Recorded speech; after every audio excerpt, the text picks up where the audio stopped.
Hello YouTube Reseller Mom here. Welcome to today's video. It is noon on March 5th, 2021, and I wanted to do a video on online sourcing, on online sourcing, particularly for Amazon FBA, and all of the tips and tricks I have learned over the years. It's probably not everything, but it was a good majority of things we're going to go over. Just about everything I can think of that would go into online sourcing and around online sourcing.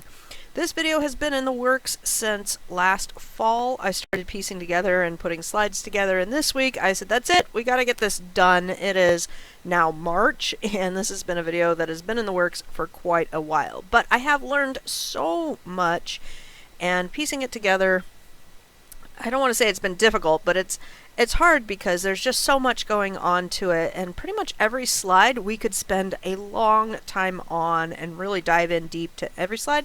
So this is going to be like the overall, just a lot of overall brushing on the surface of things, and then you guys can pause the video and go ahead and do more research into anything that piques your interest and that you feel will help your business more, that you want to learn more about, and then go from there. So, as always, if you have any comments or questions, go ahead and leave them down below. If you find anything good out of this video, go ahead and leave me a like. That helps out my YouTube video. Also, this will be the second or third time that I have filmed this thing. The first time I went through and spent a lot of time on it and then realized that the volume didn't take. So, I am breaking this up now in towards the afternoon, and usually the afternoons are a little bit more busy, so hopefully it's not going to be too choppy for you guys. I've got my slides laid out, and let's get right into it. Now that I have verified that my audio is actually capturing, the first slide I have here, and it's also going to be the last slide when we circle back around, is kind of the overall theme of this video. For online arbitrage, the most important thing that I could recommend to you is to get organized. Getting organized in business has helped me out with both peace of mind and just productivity. When you're organized, you can go through and have a flow of your work that is so much better than the chaotic mess that we all kind of start with. So throughout all of these slides, we're going to be talking about organizing your schedule, the workflow, supplies, tabs, bookmarks, spreadsheets, all sorts of things like connections and resources. For example, with connections, I have a spreadsheet on what gets auto-paid for all of my subscriptions and what credit card that is tied to, because some of the pros and cons to shopping online, pros is it comes to your house, right? You don't have to leave the house. You can do it in your pajamas. You can do it at 10 o'clock at night. You can do it on whatever website you want. There's a lot of flexibility to it. But some of the cons are you could have your credit card information be compromised and need to get a new credit card, or however you're paying, whatever, if it's a debit card or a PayPal card or whatever. So, things like I have a spreadsheet that I have all the cards that I have and what they're connected to. Setting up these types of systems and organization will help you so much in the long run. And that's we're going to talk about how to source, where to source, and a lot of resources for you. So the idea with this video is you're going to be listening to it. Maybe you're packing up your FBA order as we speak, and you hear something that might benefit you. Go ahead, pause the video. Feel free to go to the links that I provided, flag them, bookmark them, or even just write them down in your sheets of what you want to accomplish and your goals and what you're doing. So, we're going to dive right in here. I tried to put it in somewhat of an order, but it's not as organized as I'd like it to be, and honestly, at some point we just have to roll forward and, move on with our lives. My video is never going to be perfect, and that's kind of the first thing I wanted to touch on with this topic. We are striving for progress, not perfection. You got to tell yourself that all the time. Every time I think I have the most awesome spreadsheet or the most awesome flow of something or the most awesome organization thing, it's usually not within 6 months. It's something I've outgrown, or I find something better. And that goes with everything. Software, devices, hardware, ways of doing things, ways of even using software. There's going to be so much things that you guys learn over the years. I cannot stress that it's going to be overwhelming, and you're not striving for perfection. You're never going to get down the perfect poly bag organizer, and that's going to be it for the rest of time. Hasn't happened yet. I've reorganized my poly bags in the last 6 years of doing Amazon. At least a dozen times. About every 6 months, I look at all of these organizing things in my life and resources, evaluate what's working, what's not working, and then try to find better ways for what is working and or not working, and move forward. So the top 2 problems I have seen with everybody that starts their own business, whether it's Amazon or outside of Amazon, is cash flow and managing your time. So these 2 little pictures over here, we've got cash flow and time. We're going to touch on some things to help with that with online arbitrage. I wanted to bring up some of my favorite things that I have come across that are tried and true and I've used for many years now and absolutely love for cash flow and finances. If you are looking for a software to handle all of your accounting type needs, especially now that we're in tax time, see a lot of people talking, the top 2 recommended for that is GoDaddy and QuickBooks. And that's just for your accounting. That's not necessarily your cash flow, but it will help you understand your cash flow and account for where things are going and stuff. I use QuickBooks myself. I've been using QuickBooks for at least 5 years. In my lifetime, I've used QuickBooks on and off for personal and or business. Oh my gosh, for many, many years. We won't go into how many years. I also hear that people like GoDaddy, it is a bit cheaper than QuickBooks, so if you're just starting out, if you're very brand new, I would suggest GoDaddy to help get your finances under control. And that's where this video is, to kind of give you some ideas if you're just starting out and you're like totally noob, and if you've been doing sourcing for a while, and maybe some of the things here will help you expand, save money, save time, get better at something. If you're looking for a way to manage your cash flow, Profit First for e-commerce sellers is my #1 recommended book. The original Profit First book is done by Mike Michalowicz.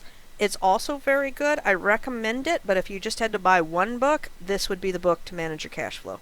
Absolutely awesome. Now, Mike Michalowicz also runs a podcast called Mike Up in Your Business, where he interviews other entrepreneurs, and it is really good to listen to. I love listening to that one. It's my go-to favorite for when I'm running around doing any sort of driving to play in my car. But Cindy Thomason, oh my goodness, I'm going to butcher names. That's okay. I always do. That's why I can't become a teacher. I'd butcher everybody's name. But Cindy here writes this in particular for Amazon sellers and how to manage your cash flow. So it's not very expensive. I want to say it's about a $15 book, give or take. You might even be able to get it used. Absolutely #1. If you were to ask me, Reseller Mom, what should I buy first with my Amazon selling account? I would say first go pro with your Amazon account, then get Inventory Lab. The next thing would be to get some sort of software to manage your accounting. The Profit First book, followed by Keepa, and then kind of in that order. And that's kind of the recommendation other people say too. The next thing that has helped me out so much, I can't even say, is to block time for scheduling. A lot of times we're working from home. It's really hard to separate home from work and stay focused when you see the laundry needs to be done and there's dirty dishes in the sink and the dogs are begging for attention. But blocking time is where I go to, and each of these you can research again like we talked about in the beginning, and we're going to be diving into scheduling. These guys up here, we're not really diving into much more. Accounting and Profit First could be their own videos. Just about everything could be its own video. This is such an overview video. I feel like all of these topics I could sit down with any one of you and have a beer and talk about for hours, the ins and the outs and the pros and the cons, etc. Love talking about this kind of stuff with other resellers. Alright, OA in a general sense. If you are not familiar with what I'm talking about, online arbitrage is where you buy something at a store at a low price. So you source the products, you find them at a lower price, you ship the items to your home or warehouse or wherever you want to ship the items to, or a third-party packing center.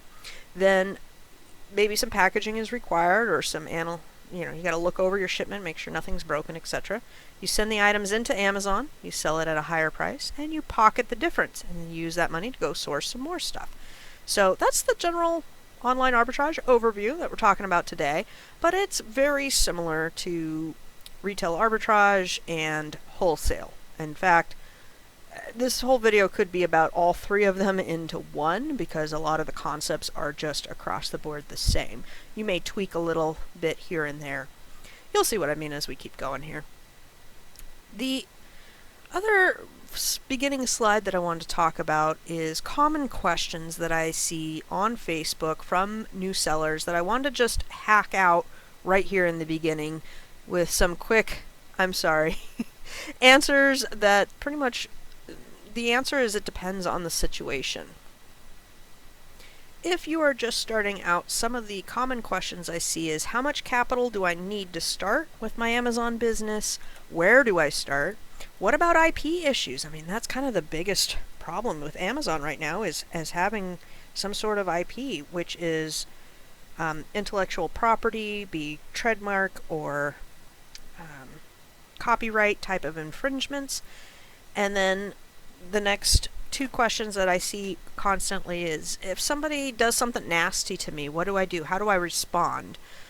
There's a lot of dirty sellers out there, shady sellers. It's not all of them, but like with everything in life, there's shadiness in every corner of the world, and how to handle each of those things. And then rank. I see a lot of questions about rank. What rank should I go for? What rank in this category should I do? What's the ROI I should go to? Should I buy this item? Basically, it comes down to. And unfortunately, you're going to hate me. The answer is it depends on everything.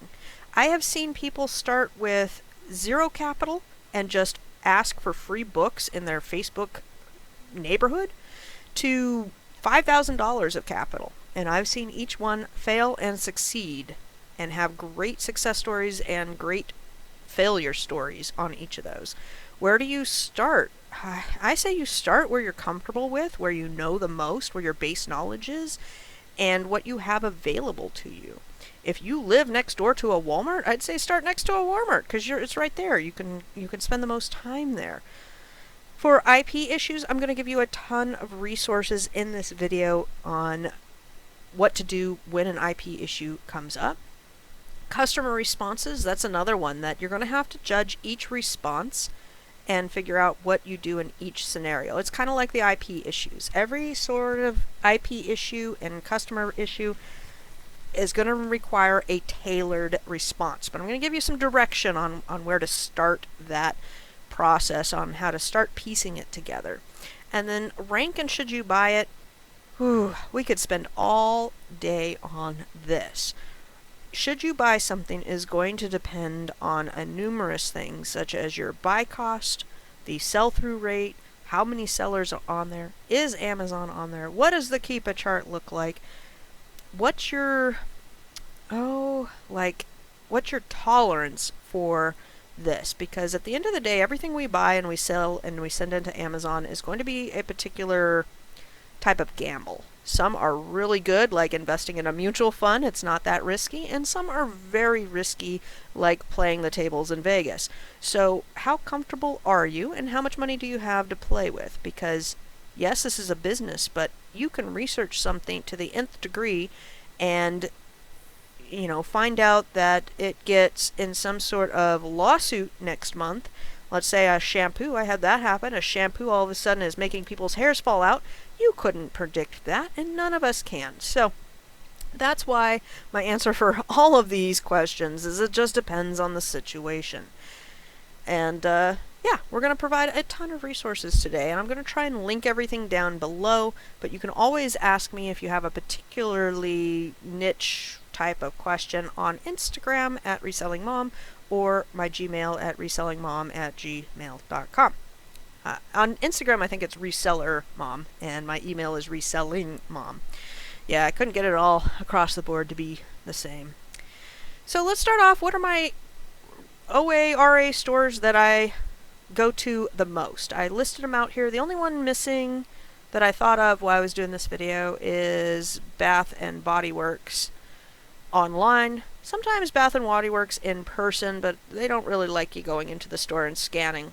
But each of these stores is different. And if you're looking at branching out and you're not familiar with a store, you need to do your due diligence just like you do for your brand or your item at each of these stores, because they're all different. The last thing I want you to do is start OA sourcing at Target and not know that Target does not like resellers, and they will watch your quantities, and there's certain quantities you could get that will flag your Target account, and then all of a sudden you are banned from Target. So you don't want to do that. Target is like that, Kohl's is like that, but other stores don't really care how much you order or what you do. And they all have all sorts of caveats to them. I can't go through all of them with you, we'd be here all day. But like Harbor Freight does accept your tax, reseller tax certificate, but you have to call and put in the order to not pay the tax on it. They can't do it online. Webstront store, you have to pay a lot of money in shipping, and they have like some sort of fee for ordering. You have to belong to their club. I think it's $99 a year or something like that. World Market, really good for sourcing online. This is Cost Plus World Market. However, you mostly have to do keyword searches just like Bath and Body Works, because their UPC numbers are not on the website. You can't do UPC searches. But if you go into the store, you could scan. I still do word searches for World Market though, for the most part. Sally Beauty, you can set up auto shipment. So if you find something that's selling really good and you know you sell 20 a month, you can set it up to just ship you 20 a month. And there you go. You've set up a system to where you don't have to go in and order every month, right? Alright, so I can't go into every single one of these, but these are kind of my top OA stores. I just made it a little sheet. I do just about all of my business now in Google spreadsheets so that I can access it no matter what computer device I'm on, and also it works well if you are working with somebody. I have gained a partner this year who I absolutely love, and we have combined a lot of our research and things for our wholesale and things like that together, and I can't really get into that, but it's so fun having a partner these days. Lowe's, I do a lot of pickup for Lowe's, so order and then go pick up at the store. But as you can see, like every store has its kind of pros and cons. Bass Pro Shop has great clearance. Their regular prices, not so much. But you need to learn each one of these. Each one of these is going to have a mailing list, a coupon list, some rewards cards going on, some ins and outs that you're going to need to know particularly to that store. You want to know their return process. Do they accept returns? How do you do returns if you get something damaged? What is their rewards program like? What can you gain out of it? Because right now, things like I get my gas usually for $1 off in price, which is really nice because we fill up 3 or 4 cars with that. And getting $1 off is really beneficial to my family that we can use, that I get through business. But other things, just each store is different. We've beat that horse dead, I think. Let's move on. Rank. Rank is something we could spend all day on. Full-time FBA, this is Steven, I just pulled it from his website. He does amazing videos. I absolutely love him. If I ever meet him in person, I may just hug him. I know him and his wife, they are great persons out there to be familiar with, to follow, join his Facebook group, etc. He puts out a sales rank guide. So if you're looking to see what's the top 1%, 3%, 10%, etc. per category, if you join his mailing list, he'll send it to you. I mean, how nice is that? Just for following him? Go do that. If you're just starting out and you want to get kind of a grasp on rank, you can see what the top percent is for each category, and then kind of get an idea when you're out there searching what kind of rank you're going to be going to. I mean, we'd all love everything we source to be under 1,000 in rank, but some categories you can go up into the hundreds of thousands and still get some pretty good velocity off of the sales. He's got some videos on how to understand rank and Keepa as well, so I recommend those videos well for anybody starting off. We're not going to dive into that because, again, that's a whole slew of videos right there. Which brings me up to Keepa. After you have set up your main, you've got some accounting software and you've got inventory lab, and you've probably bought the Profit First book, I strongly recommend getting Keepa. Keepa will tell you all sorts of stuff on when Amazon is in stock, when it's not in stock, what the buy box is, how many move per month, and it is almost essential to doing any sort of Amazon sourcing whatsoever. So go ahead and get this next. I believe it's $15, but it's 15 pounds. It's in yeah, it's in from the UK, so it's like £14.99. I can't remember what that works out to, $11 or $12 American, but very much worth it. If you get into more, they've got a lot of information up here that you can use. It's just for the amount of money per month, it's well worth it. Let's talk about templates now, because we got to start getting organized, right? I'm going to show you how I keep track of my stuff and then some other samples. So this screen may look really bad. It's because I've taken 1, 2, 3, and then 4 different organizing sheets and popped them in together so you could see what the titles are and what people are keeping track of. The first one up here, I believe this was copied off of Jessica's ePower Commerce, whatever. Her link's down below too if you're looking for an OA sheet and what is tracked there. I think that's where I pulled this one from. I'm no longer on that because I stopped doing it when I went into Q4 toy time. But it is an OA list that you can get if you want. We'll talk more about that in a minute, but this is how that gets organized. Down here, I believe this is FBA Insiders. I can't remember. It was off another OA sheet. It was either him or one way before, and what they tracked. And then down here, this is from Kimmy, who runs a prep center. I don't think I grabbed her name. I will try and link that as well down below. I'm gonna forget one of these things I'm supposed to link for sure. So if I forget that, just leave me a comment and I'll go fix it later in the video. There's so many things I'm looking that I need to link down below for you guys. I will try my best. But she runs a prep center. And this very bottom one that's in blue, that's what I track for all of my stores. So I have a Google Sheet and each store has a tab. So, you know, Target, Walmart, Walgreens, Rite Aid, whatever, will each have a tab. You can put them all together, you can keep them separate, kind of depends. I order per store, so one day I'll sit down and I'll do all my Walgreens, and one day I'll do all my Rite Aid, and one day I'll do all this, and then I keep track of everything in there. So I've got the name of the product, yeah, you obviously want that, the store, purchase price, buy price, profit, ROI, rank, category, ASIN, Amazon URL, the store URL, and then comments. In comments, I put all sorts of things like trying out 5 of these, or out of stock, or it's a meltable, or it comes damaged and you need to watch out for that, or order in packs of 2, or wait for a sale, or this goes on sale twice a year. Whatever comments, you know, could be noteworthy. The top 2 are from buy sheets that VAs are getting from Tactical Arbitrage. So if you use Tactical Arbitrage, these are pretty typical fields that you're going to be pulling from them, from those buy sheets. And then I added the Prep Center one because if you use a third-party Prep Center, that could be, you'll need to populate that for your third-party Prep Center and keep track of all of that. Now, with online arbitrage, it's pretty simple. You're going to find something that's profitable, get it purchased, get it to your house or your warehouse, get it repackaged or packaged up for FBA, get it sent into Amazon, wait for it to sell, and then see how much it sells for, and you have to circle back to that. And it's the whole organizing part that's a struggle, because from the time that you've researched it to the time it's actually sold could be anywhere from several days, but it's most likely a couple of weeks, to, you know, over a month that you've got to remember what did you buy. So I may research something at Target today, and by the time it actually sells, it might be, you know, sometime in April, maybe the end of April, and I'm not going to be able to remember what I did back in the beginning of March. You know, my memory is awful. That's why I have so many organizing things.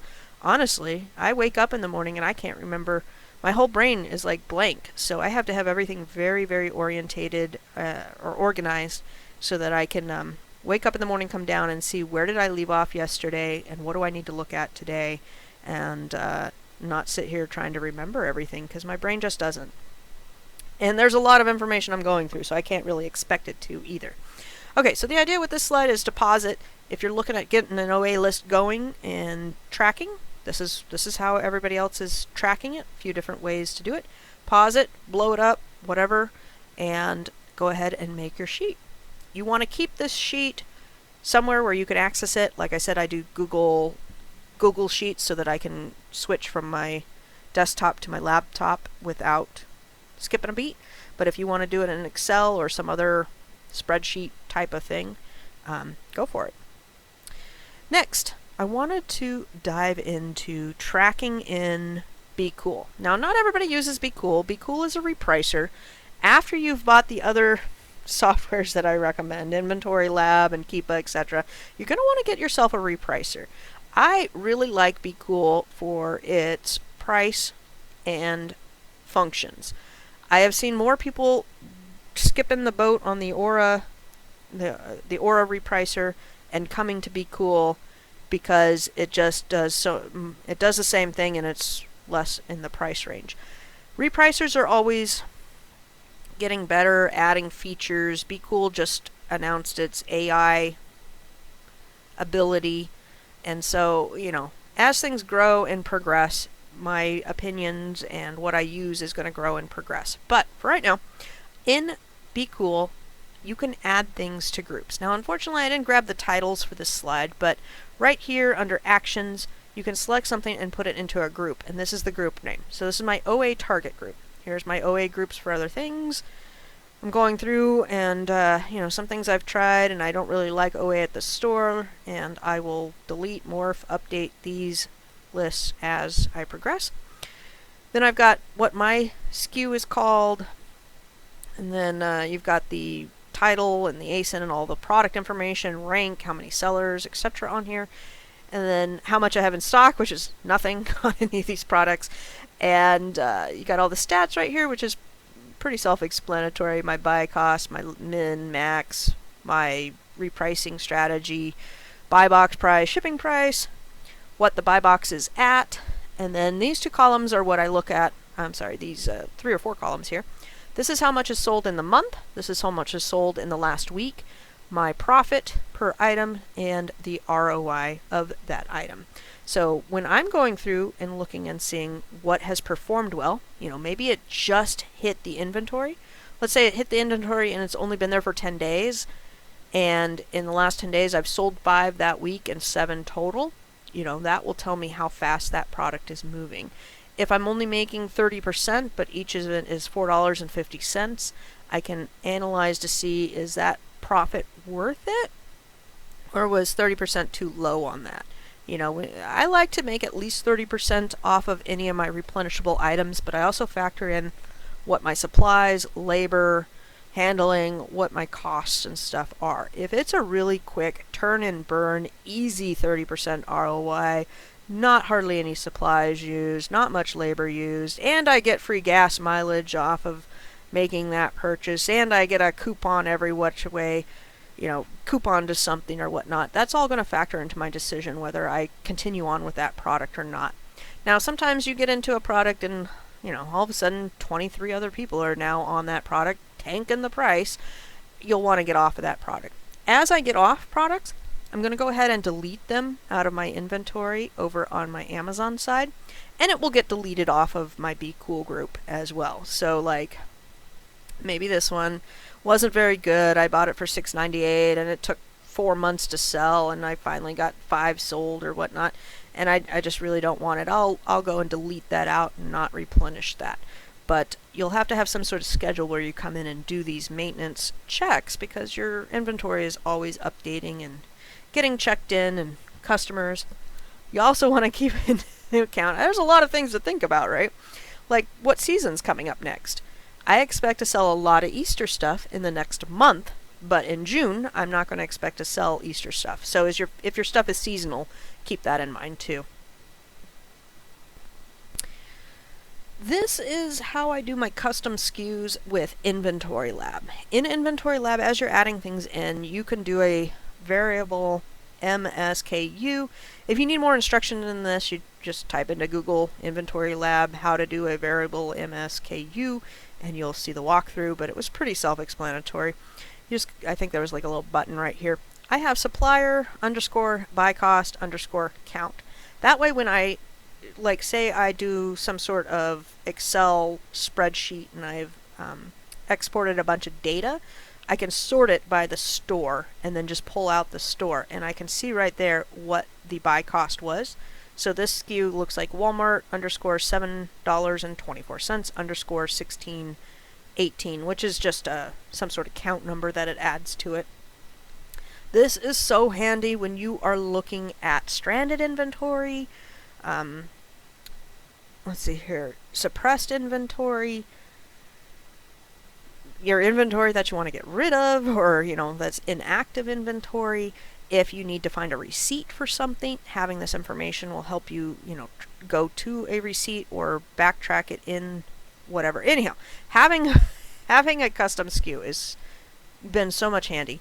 I've been using that for a couple of years now, and it's free and it's easy to do. So go ahead and do that. Set that up if you're using Inventory Lab. All right, let's talk about sourcing for a few minutes.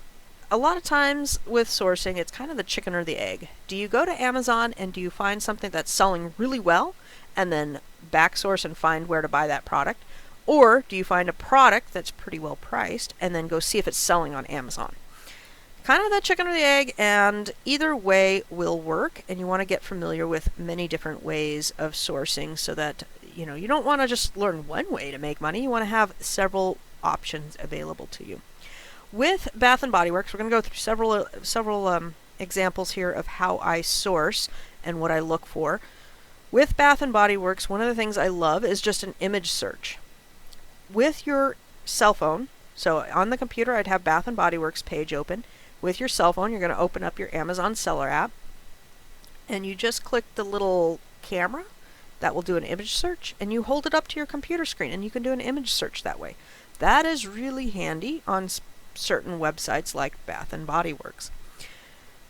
You can also hold it up to magazines. If you get any sort of flyers or catalogs, you can do that as well. The image search is kind of under talked about, I think, but don't forget about it. It comes in really handy once in a while. Okay, so for this scenario, we've got Bath & Body Works. I get their email. Sometimes I see them on Facebook scrolled around. I also belong to some certain sales and clearance type groups, and people will announce, hey, Bath & Body Works going to start their sale tomorrow, so that it will flag me for sourcing opportunity. One of my next favorite ways to look for products is to do a keyword search. When you're doing a keyword search versus a UPC search, you're going to come up with different things, because some things don't use the UPC, or they may have a different UPC. They may be part of a set that's not using the UPC. So keyword searches will work great with certain particular stores. My favorites are Bath & Body Works and Trader Joe's. When I'm doing Trader Joe's or Bath & Body Works, I'm going to leave out the and symbol or apostrophes. It has to do with searching. If you're not really good at searching, go to Google and type in best ways to search, and you can learn a lot of tips and tricks on just searching the internet. So you want to be really good at searching the internet. It's hard to describe, but I notice a lot of these tips when I go and I help my mother search for something, and the way she searches, I'm going, oh my goodness, you can't find anything the way you're searching. But I don't know have a better way to describe it. If you've been using Google for 20 years, you probably know all the search tips. If you are kind of techno challenged, I would suggest go and learn some algorithm tricks and some searching type tips. Okay, so this one I typed Bath Body Works bourbon to see what's coming up, and this gives me a good idea of maybe what I should be going after or what's selling very well. You can see this one down here, the Mahogany Woods for Men, has a 37,000 rank, which is a lot better than, say, this one that's 176,000 rank. But this might be discontinued, and there might be no sellers or one seller. I don't know. If this has 50 sellers and it's that terrible of a rank, I'd stay away from it. If this is a hard to seek or very limited supply and I come across that out in the wild at the mall or something, then that's going to change my perspective as well. And that's why, you know, just saying one sales rank or one particular thing is limiting. You want to get the overall picture of things. Okay, so keyword searches, love doing this late at night at the TV. I'll just type in all sorts of things and see what's selling out there and what people have done to group up bundles and what they're selling and how they're making money and new ideas to make money. Another thing I like to do is just go to the Amazon site and type in things and see what's coming up there. If you type up on this add a product, I should have said that beforehand, but this is from Seller Central to go add a product, and this is where this is. So I'm in my selling account, add a product, typing this in. This one I'm on Amazon's website, typing in something to see what comes in. If I add a product here and there's none for sale, it's still going to come up if the listing is not deleted, if it's still active. But even if it's got zero stock, it's still going to show up in this one. If there's nothing in stock, it's not going to show up on Amazon's side. So you need to be aware of that too. Sometimes it's good to find something that's completely out of stock, then you're the only seller, right? So you want to look at it on your seller app, not on this side. But to see what's going and selling the best, I typed in Bath Body Works. What did I type in? This one, gift set. So typing in bundle, gift sets, packs can be a good way to see what variations are showing up and what other people are selling to get ideas going from here. So as you can see, we got 1, 2, 3, 4 different things that rank up in the top pages here that have a lotion, a shower gel, and a fragrance. So that kind of tells me that's a good combination to have. If you can get all three, these are normally what, $6 a piece. Maybe you can get them for $5, so $15 to $38. That's a pretty decent ratio, you know. And it looks like this is merchant fulfilled, not Prime. We're going to get into this. I can't remember what it is, but I have it linked down below in some of the software. What this little pop-up is here, it's a Chrome extension. Oh my gosh, I can't remember what it's called. We'll touch on it later. So if you want to have this little Chrome extension added to your browser, I have that in these slides as well. Okay, so when I'm here, I definitely am scrolling through, seeing what other people are selling, what kind of bundle ideas are good, you know, what's working for others, what's not working for others. This guy was pretty cool, ranked 4,000, and he's just got a assorted 5-pack. So he just buys whatever 5 packs of soaps on clearance or sale, and you get a rando of 5 of whatever he's got laying around, right? I'm assuming it's a he, could be a she, they. So that's a pretty cool listing. I liked that one. And what else was I going to say? Oh, yeah. So my other thing that I like going here is I'll go to these people's stores. So here we've got 27 new offers, 19 new offers. Well, I'll go in here and look at those people's stores. You know, go to the sellers, click on the seller store name, then go to see what else are they selling to get other ideas of what is selling well. This is really helpful if you find a niche store such as, we'll say Trader Joe's or Cost Plus World Market, and you see other people kind of doing the same thing, you know, that you're doing. Go look at their other replens from the same store, see what else is making money for them, and get ideas for sourcing there. All right, rabbit hole items are my most favorite because they're not picked up by tactical arbitrage usually, and harder to find items. You can usually make more profit in sales. We just saw right here the 4 custom bundles with this fragrance spray are hazardous. So if you are ungated in the hazardous Amazon program, you can sell those, but you do have to pay for the shipping outside of the Amazon UPS. You know when you go to create a shipping and you ship it in and it gives you the labels? If your items are hazardous, you're not going to be able to get the label there. You get an FBA label, so that when it gets to the warehouse they can scan it, but you have to go into the UPS store, do all the hazardous shipping. There's some like extra labels and things. Again, another show altogether, but do that and then ship it in. Those items are harder to get on than others, so a lot of sellers are going to bypass that. That might be good money for you. The harder it is for other people to do it, usually the more lucrative it is. It's a trade-off. harder, more lucrative. Depends on where you want to spend your money and your time. So perfumes and sprays are going to be hazardous. Anything with pesticides could be harder to do. Multi-packs, we're going to talk about multi-packs in a minute, but a listing at one for $9.99 versus a 2-pack for $17.99, this one's going to be more profit, may require a little bit more labor. So here we're tossing up labor for time, but you'll have less people on the 2-pack than you are on the single pack. This comes into play too if you're using a third-party place to pack your items. A lot of times they'll charge less for the single, and they'll charge an extra fee if they have to pack something together. So that might be something worth it or not worth it. Bundles, keep in mind, like we saw with the perfumes, you can also do things like items together, like plates with the napkins. You'll see this a lot in party items. The plates, maybe Disney Princess plates with Disney Princess napkins with Disney Princess cups, and you'll see a lot of people doing different bundles like that. And again, those aren't going to come up with UPC searches for the most part. You're going to have to do a keyword search or an image search. The example I have here that I was looking at that day that I grabbed for you guys was graphite body wash for men. I like the Bath and Body Works stuff for men. It just seems like it sold really good during the Christmas time. I'm sure it will do really good for Father's Day as well coming up. I don't have any more in stock, but this one in particular was graphite, and this is one where a 2-pack was much better deal than a single pack. I didn't grab the single pack stats, but buy for $5.50. Yeah, you had to use the code CHARMING when checking out in the Bath and Body Works checkout. You know how you put in the little codes.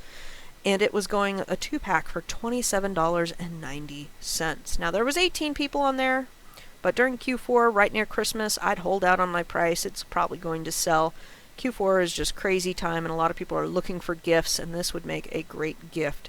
So think of your audience, think of what's coming up, think of the shelf life, etc. Body wash has a good shelf life as well. So if I didn't sell out during Christmas, I would have probably waited until Valentine's Day would be another good one, and we've got Mother's Day and Father's Day coming up now. Okay, so $11 to purchase, $27 over here. These are all screens I have open on my tab. I've got the Bath and Body Works open. I've got maybe the Amazon add a product page open on the other side, and I've typed in the words to see what's come up, and this 2-pack's come up. Now I'm going to take the ASIN and pop it into Inventory Lab and crunch the numbers. So we've got quantity 1, buy price of $12. You can put in your supplier. This is just to check the prices. We've got rank 107 in beauty, 107,000, so you want to make sure that rank is good. Maybe look at the Keepa charts, how many people are on it, etc. If you crunch the numbers over here, the list price of $27.90, you're going to make $6.06 profit. That's a 50% ROI.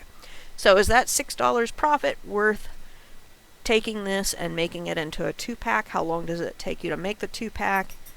And you can think of return rates and how much everything going into that's going to be. We're going to talk about supplies too next here. So that was just one example of sourcing Bath and Body Works. We've got, somebody made this as a 2-pack. They did pretty good on their title and whatnot. And it's pretty profitable. 50% ROI, $6 profit.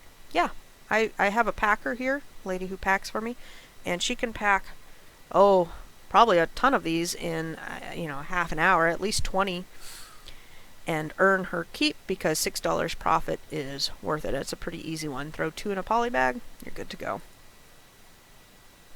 So when I'm looking at all of these multi-packs and bundles and all of that stuff, I need to know, what are my packing materials and have a good variety on hand. This was one of those systems I did up last year that has been so worth it. I took maybe an hour. It didn't take very long, but I went ahead and made myself a little supply list in my Google Drive under my work resources on all of the supplies I use for packaging up my stuff, mainly merchant fulfilled. This really stemmed from last year when COVID hit, and we all did a ton ton of merchant fulfilled items. I needed to know when I was buying boxes and bags how much was going into each one, and I needed to track that because I soon had a lot of different poly bags and boxes to keep track of, and you just can't hold all that information in your head. So this is what my supply list looks like. I have my Dymo labels up here, so I know how much I pay per item, and then I've got other specialty items down here like thermal insulated bubble mailers and my ice pack sheets. Those should be in my Amazon store down below if you're looking to actually get some of these supplies too. I am now looking at the bubble mailers and the ice packs for my multiple items going into the summer. We get multiple seasons starting April 15th, so April 15th I can no longer send in my multiple items, and I've got some really good performers. So now I'm thinking, well, maybe I'll merchant fulfill them. Well, how much do I have to add on for merchant fulfilling? If I add a thermal mailer and let's say 2 ice packs, I'm looking at like 75 cents worth of extra cost to go into packaging that. Are the margins worth it? So anyhow, having this little supply sheet set up has been really good, and feel free to pause and research any of these. You can see where I bought them, all Amazon. This one is the Boxery, and see what I'm paying for polybag prices. This is all my boxes I use. Again, feel free to pause the video and see where I buy my boxes. I don't have any, there's no, this is not any proprietary information. It's just stuff that I put together and have it in a way that helps me outrun my business better. I had done it right here for 6x6x6 boxes. I got a lot of those last spring, and I wound up having to get some from Staples, from Amazon, and from Walmart. I priced it out. There's a pretty big difference. From Staples, it's 33 cents, 62 at Walmart, and 72 cents if I bought them on Amazon. And when COVID hit and I did a bunch of merchant fulfilling, I had to do some of the quick ones, get your boxes primed like the next day. So, I was paying up for it. But if you plan your resources right, you should be able to get a better deal. And if you're out shopping, the Boxery, U-Haul, trying to think some of the other big ones, U-Line are kind of the big ones for getting supplies. And you're looking at, okay, at Staples I can order them in 25 packs for 33 cents a piece, but if I go, maybe somewhere else I can get them for a quarter a piece, but I have to order, I don't know, whatever, 1,000 boxes or something. Is it worth it? Am I moving enough there? So this is kind of what I keep, and I can easily go reorder. That was another thing, was having the links to reorder so I didn't have to look them up every time. That was a time saver. That's what I'm talking about. Organize your stuff so it saves you time. Now, if I need to order my Walmart boxes, I can just go here and click on the link. I get the large boxes, medium boxes, and the small boxes. I used to go to the store and just get them. Well, let me tell you, I had a windy day one time, and my shopping cart had large boxes, and I had like 3 get airborne, and it was like a TikTok video waiting to happen. Let me tell you. So, ease now. I just have them shipped to the house. I don't have to worry about that or trying to get them in the cart with some of the wackadoos at my Walmart watching me. So, we're going to move on from that. Some of these, worked better than others. Oh, yeah, I want to talk about this. 12 by 9 by 6 boxes are great little boxes for both FBA and FBM orders. But as you can see, the 2 extra inches right here cost me like 30 cents more. So if I can fit it into the 4-inch height box, I can save 30 cents an item. You want to know those little things going into packing your stuff, especially as you grow your business. And maybe if you're just doing 1 or 2 of whatever item, it doesn't matter that you paid 21 versus 33 cents, splitting hairs at that point. But if you're getting ready to go into a wholesale and you're going to buy 400 of something that you want to put into something, then the pennies start to add up as you scale. Keepa! Let's talk. I should have moved this slide to the other spot when I was talking about Keepa, but one of the cool things that you may not know about Keepa is you can have the stock quantities displayed on the pages. So if you go to your Keepa and you go to the website settings, you can also right-click on the extension that's up in your Chrome window. Just right-click and go to settings. It's down at the bottom. You can click yes. It only works on Chrome, Firefox, and Edge. But when you are looking at things it will then say the stock level. So this guy's got 50 and this guy's got 50. So if I'm looking to jump on this listing and I want to hold out for, we'll say, a price of $25, I've got to have 100 sell before I would get my price. And these guys might replenish their item too, so maybe that's not something I want to get on. But if these guys only had one of each and I'm getting ready to send in my inventory, I could probably hold out for a higher price. Anyhow, know the stock levels of everybody else on the listing you're getting on so that you know how many to buy and how competitive you should be. This guy's pretty cool. Look at this. He's got 187,000 rating. He's definitely been around. Only 84% positive though, so I don't know. I can't remember what I pulled this off of for what product it was, but here is where you would click for the store. When you're seeing the other sellers, see how this is blue? If you click on that, it will bring you to a page that will tell you their address and kind of gives you a little feedback thing. Then there's a little button that says see the seller's store, and you can click on that. That is a great way to get sourcing ideas, is to look at what other people are sourcing, because you can usually tell where they're getting their products from. If they're doing any sort of retail or online arbitrage, you kind of get a feel for that after looking at stores all day and get some ideas there. So that's probably one of my favorite new ways to go and look for things. Count stock, if you don't have Keepa, you can get count stock. That will give you some stock information too. Hold on, I remember now. Nope. Oh my goodness. Hold on. Let's see here if I can find it. No. Anyhow, count stock was, I think it's free. But yeah, I have it right here. It's free. I thought there was a paid part, but now I can't see the slide, so maybe we'll run into it, maybe we won't. But you can use count stock to see inventory too. You can see here, third party, there's 6 sellers, FBM, 436. That's crazy, but no Amazon on there. Rev ROI. Alright, let's talk about some cashback. Cashback is always good, right? Rev ROI, which is free. Oh, I think it was, well, I can't find. There's this particular slide that I have in my head and I can't see it right now. Rev ROI will tell you which discounts are available on Target. So on Target, you can get 2.5% back with Be Frugal, 2% with Top Cashback, Rakuten 1%, and I don't know what this guy is, 55 Hiato. Oh, and I have the doorbell. I sold something on Facebook Marketplace, one of my old mannequins for eBay that I no longer use, and the lady wanted to say thank you. So that was really nice, but a good reminder that something might have worked for you at one point. Now it doesn't work for you anymore. Time to clear out things that don't work and move on to other things that do work. Okay, back to Rev ROI. If you go and actually get Rev ROI, I put full-time FBA's affiliate link up here. If you are interested in obtaining this through him, but it gives you how you can make some extra money off of purchasing through some website there. And it's just something. I don't run it, but I do run Rakuten, and I have run Be Frugal and Top Cashback before. With Rakuten, that's kind of my favorite so far. I've been doing this one for well over a year. And you can see here I've been using it more. My current balance is $119. You do get a little bit of money back. Depends on the site. You can see here you get 4% back if you do Old Navy. Carter's is 2%.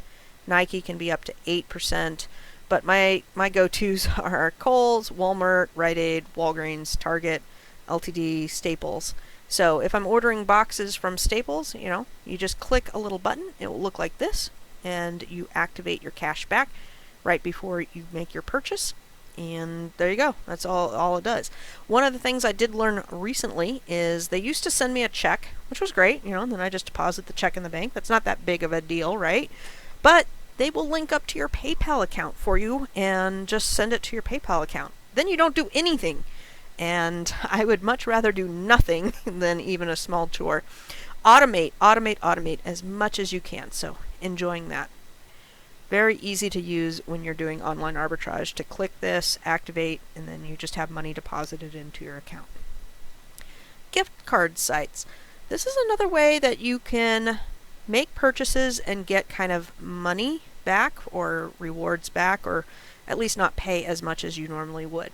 So Gift Card Granny is kind of the one that I've been to. I've done raise.com to get gift cards, and you're basically like, you'll buy a $100 Kohl's card. Sorry, when I go down it wants to give me the options there. You'll buy a $100 Kohl's $100 Kohl's card for 4% off, so you would buy it for $96. Well, if you're buying $500 worth of Kohl's stuff, you can see how the savings would rack up. And that's just another way that you can combine gift cards with online shopping and save a little extra money as well. Now, it also is good if you are having shoppers in some sort of form, and you don't want to necessarily give them your credit card per se. You can give them gift cards to shop with and track things that way. That way, if they do rip you off, they're not ripping you off with your information and stuff. The most they could get away with is with whatever gift cards you gave them to go shop with. You can build their trust, have them shop with a $50 card first and then build your way up. Okay, I digress. Some of the other 9 places to find discount gift cards are right here. I just pulled this from a website. Search, Gift Card Granny is under there under the editor's pick. Raise, I've used Raise. They have an app. I have them on my phone. I have not used Cardpool. I have not used giftcards.com, daily deal sites. I use Retail Me Not all the time to find discount codes, especially for free shipping or maybe 10% off. You can do a lot of 10% off your first purchase, or 10% off if you sign up with something, or free shipping, or whatever discount if you sign up with an email address. So I've heard a lot of people say that they have, maybe 20 emails, and what they do is, we'll just say it's Lucy, so they'll do Lucy 1, Lucy 2, Lucy 3, and have all those emails pegged up, and then they go and they then essentially have an infinite amount of those one-time off deals. Now, that seems like a lot of work for me, but I guess if you're doing a lot of big purchases, let's say you're doing a $1,000 order at Walmart and getting 10% off by signing up for an email. I don't even know if Walmart does that, but whatever. Pick a site and say you're doing $1,000 and you get 10-20% off your first time order. Is that worth it to make up an email and get that discount code? It might be. The other app that's not on here that's kind of one of my new favorites is SnipSnap. It's an app for your phone that has a lot of deals on it as well. I use that for big lots. You can use it for either online orders to go pick up or at the store. But if you need a 20% off at Big Lots or Kohl's or whatever, it's usually on SnipSnap as well. So that's worked really good for me as well. Passwords. We're going to talk about passwords for a minute because that's part of getting organized. I started using LastPass well over a year ago, maybe 2 years ago, and I cannot say enough good things about LastPass. This is just one of my work. You can see I have 206 items just pegged as work in my LastPass. Everything's got a password nowadays. And then sometimes you need to have little notes. This allows you to have little notes like, whatever they ask you, what's your favorite dog's name or your mother's middle name, or, some of those recognition passwords that you may need. I can also put in there little notes like what it's tied to, or, how I use it, or anything that may need to jog your memory if you're signing up for something. And I love that it's on my computer and on my phone. So if I switch, let's say I'm doing some online arbitrage at TJ Maxx, I can use it on the website, and then if I need to log in on the app on my phone, it will just automatically use the LastPass and log me in. And you can also share passwords with other people, which is super helpful, and you have the option to either let them view your password or not. So like with my husband, if I'm sharing the Netflix password, I will definitely share what that password is with him because I love him. But if it's my kids, I may not want to share the password, what it is, with my youngest. And like my accountant, I will share the Washington taxes with her because she will log in and help me with taxes and stuff. But she doesn't really need to know my password. And now I have a VA as of this like last week, so that's been pretty cool. And I have her set up for my Shopify stuff, and I can share logins with certain things. And then if we ever part ways, I just go into here, I can go to my sharing center, and I can easily deactivate it with a couple presses of the button. And since she's never had my password and she has limited access and things, it's just an extra level of security. I also love that they do random. So let's just say I wanted to sign up with Petco and I created an account with Petco, and I don't really want to pick a password because I'm terrible at picking passwords. There's like a little rando button where it's 4R, XV, 10, 12, KP, whatever. You can do that, and then it just saves it right there, and then I don't have to think about it, and it's super secure. Whatever password way you do, make sure it's as secure as you can and it works for you and it's easy. My next step in here is to go add my payment cards so that I can add just an extra element of keeping my card information secure as well. I haven't done that yet because I'm lazy like that in certain things. It's on the books, but it's not high on my to-do list. Just having this set up has been just really game changer for me. Email controls. You're going to be signing up for a lot of things like we talked about. You're going to want to learn how to filter your emails, and we're going to talk a little bit later on how many emails you should have as well. But each of your emails you're going to want to be able to filter and set up filters. For a lot of the emails that are going to send me junk, it may be junk I want to see, it may be junk I don't want to see, but I don't need to see it all the time. I filter the heck out of my emails, or I'd be buried. Honestly, I'd be buried in them. So, let's see here. For instance, Big Lots, they'll send me emails all the time. What's on sale, what's coming up on sale. Maybe I'm not shopping at Big Lots that week, so I don't really need to know those. But I do want to be able to go and reference them and search them, etc. if I want to pull out the coupon code or something. So learning how to set up your emails and filter them is another game changer. This is now on my weekly to-do, is to go through and add filters for things that I don't need to really see. Some places will send you, oh my gosh, like Walmart. They send you an email, we've received your order, we're processing your order, we've now put your order together, we're sending out your order. They send you like 6 emails every time you do an order. So I really only need to see one of them. I filter all the other 5. I don't care that you're processing it right now. I just want to see when you send it out so I know when to expect it, so I can work it into my workflow on packaging and getting things out. So things like that. This is through, let's see here, this is Gmail, but a lot of other email places will have a way to filter emails. You'll have to Google how to do that. I just put in Gmail's instructions here because that's what a lot of us use is Gmail. It's probably the best free email system out there. With Google, the other thing that I did I did about a year ago, made a huge difference, was syncing my bookmarks. If you use Chrome and you're logged into your Google stuff, you can go to Sync and Google Services, manage what you sync, and sync your bookmarks. So back to organizing. I organize all my stores, all my quick links, all my resources, all through bookmarks. And when I do some cleanup or fixing or adding on my desktop, I want to be able to open up my laptop and have the same bookmarks over there. Last thing I want to do is bookmark something here, and then I go out of town and then I don't know what that bookmark is, or I've switched things around, or I've cleaned things up. This way you can sync everything. And I didn't realize you could do this for the longest time. So maybe you're really technical and you're like, oh my gosh, this is so like basic information. But some of us are not that technical, and we need this basic information. These are 9 recommended Chrome extensions to check out for online arbitrage. And I think I typed into Google like online arbitrage Chrome extensions or something, and this is what came up. Some of these I'm super familiar with, some of them I'm not. Some of them I'm following threads because I want to learn more about them, like Helium 10. I have heard a lot of good things about, and that it's better than, what have we been talking about? Tactical arbitrage.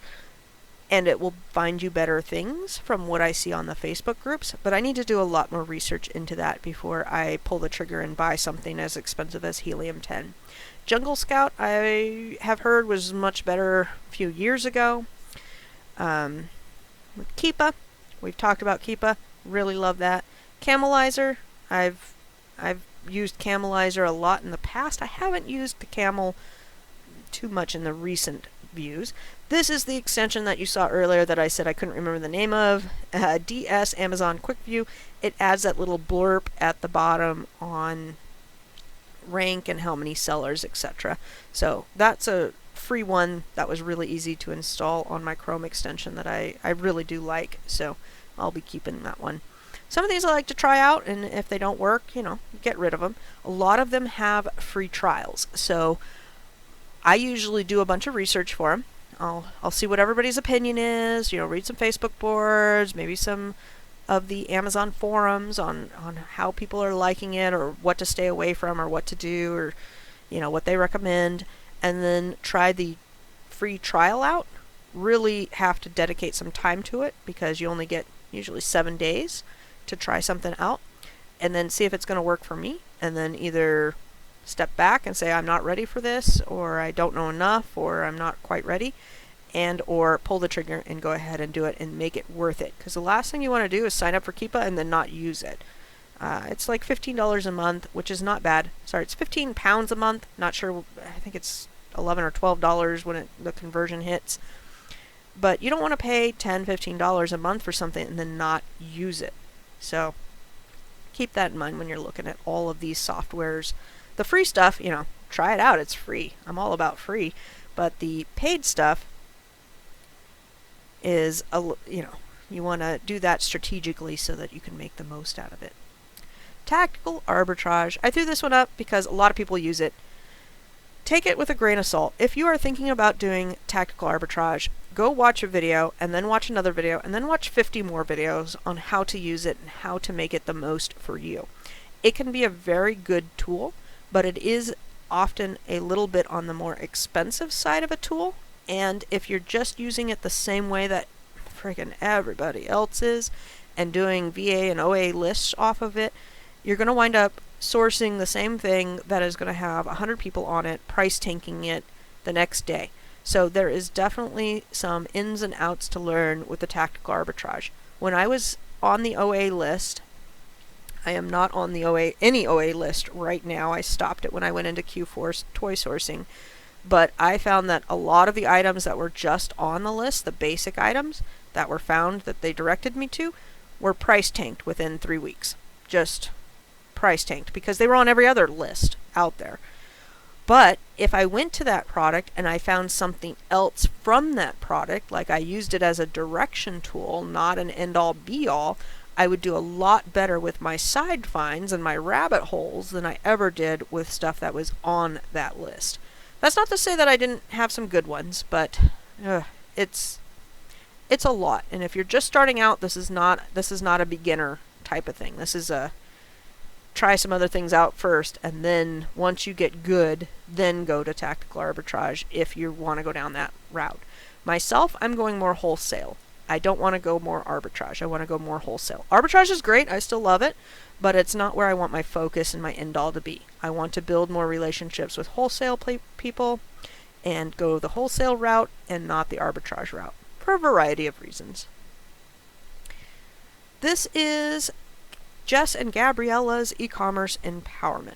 This is one of those resource guides that I think you ought to flag. I believe the link is down already in my description because I have an affiliate link to her stuff. They put together a lot of good templates and products that if you're finding yourself stuck and you need some direction, they have coaching and they have a lot of direction stuff. So it's something to bookmark. And that's what we're going to go through. All of these resources, think of what maybe you need later on, bookmark them for a later date to either do more research in, or if you come across a problem and you need some more help.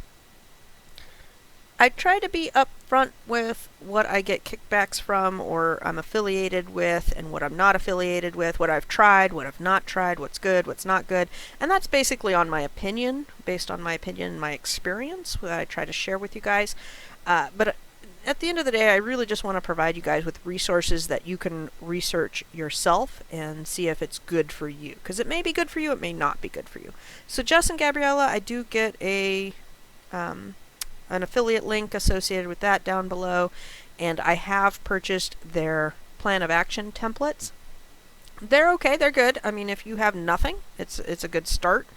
They're good to use, and then use them as like a jumping off board to create something your own. A lot of these times, if I get an IP complaint or a bad customer thing, if I have some customer responses to go off of and I have the resources behind, I can usually piece together my own plan of action and my own response or my own whatever to deal with the problem at hand. But when I was first starting out Amazon, I didn't have any of that. I had nothing built for resources, and every time I came across a first big problem, it was like starting at ground zero. And now that I have built up the framework of my business and I have all these resources and people I can go to for help, it's made me sleep a lot better at night and be able to handle problems in a quick, efficient, professional manner. Okay, so I've bought several of their things before. I've been on their OA list before. I know Jess and Gabriella are very good people. I don't know how else to describe that. I've seen some poor souls on Facebook that have bought a whatever course or a get-rich-quick scheme, and then they get kind of screwed, and I feel really bad for them. So I try to just stick with people that I know are going to give you their best, and you can take that however you want. They're not going to leave you high and dry and run off with your money. So the seller journal. Let's talk about IP stuff for a bit.